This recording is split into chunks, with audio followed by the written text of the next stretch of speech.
Hi, ഇന്ന് പഴം കൊണ്ടുള്ള ഒരു അലുവയാണ് ഉണ്ടാക്കുന്നത്. 1/2 കിലോ പഴമാണിത്, ഞാലിപ്പൂവൻ പഴമാണ്. ഇതിനി ഒന്ന് മിക്സിക്കകത്ത് അരച്ചെടുക്കാം. നമുക്ക് അലുവ ഉണ്ടാക്കാനായിട്ടുള്ള കുറച്ച് നെയ്യ് ഒഴിച്ചു കൊടുക്കുകയാണ്.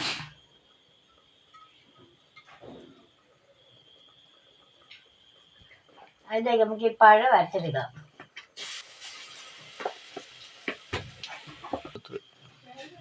അര കിലോ പഴമാണ്, അതിന് ഞാൻ 1/4 കിലോ പഞ്ചസാരയാണ് നേരത്തെ ഇരിച്ചതാണിത്.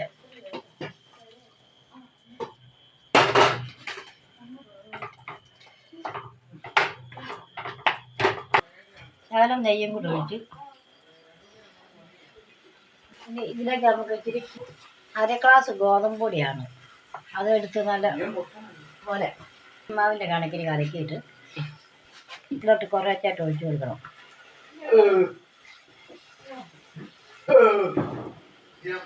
ഇച്ചിരി വാനിലയുടെ എസൻസ് ഒഴിക്കുകയാണ്. നമുക്ക് ഇച്ചിരി ശകലം കളർ ചേർക്കുകയാണ്. കളർ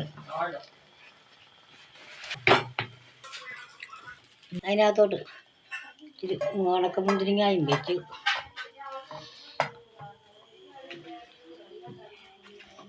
കശുവണ്ടി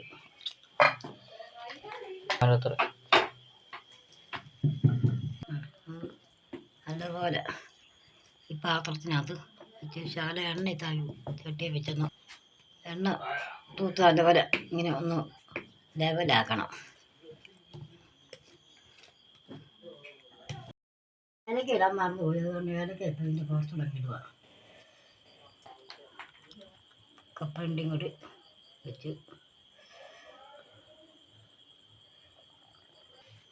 നമ്മുടെ കേക്ക് റെഡിയായി. ഏലക്ക ഇട്ട് ഇളക്കാൻ മറന്നുപോയി, അതുകൊണ്ട് ഏലക്ക പൊടിച്ചതാണ് ഈ പുറമേ ഇട്ടേക്കുന്നത്.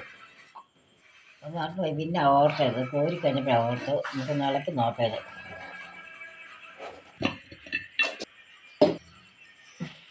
റെഡിയായി. ഇത് 1/2 കിലോ പഴമായിരുന്നു, 1/2 കിലോ പഴം കൊണ്ട് ചെയ്തതാണ്. റെഡിയായി. ഈ വീഡിയോ കണ്ട് ഇഷ്ടപ്പെടുന്നവർ സബ്സ്ക്രൈബ് ചെയ്യുക, ലൈക്ക് ചെയ്യുക, ഷെയർ ചെയ്യുക, പിന്നെ കമൻറ്റ് ചെയ്യുക.